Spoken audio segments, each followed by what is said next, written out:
Previously on Prison Break. I will be sentencing you to life in prison, and in case you survive that, you'll get another 10 years for kidnapping.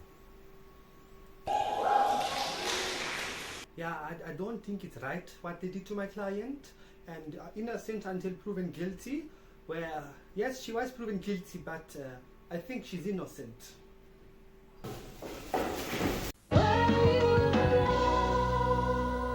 Welcome back. And if you look behind me, we have Portsmouth Prison, where the notorious Kelly Smith will be spending the rest of her life. We've had a chance to speak with her future cellmate with an exclusive interview. Sy moenie hier kom sit en dink sy gaan lekker vet my self opsit nie. Hy KFC is myne. Ek is reg vir haar. Papa wag vir jou. En ek het haar gesê, kyk hierso, hierso is haar naam. Kelly Smith. Ek kom vir haar.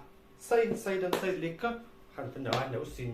As maar al die daar is, gaan jou gat klaar is.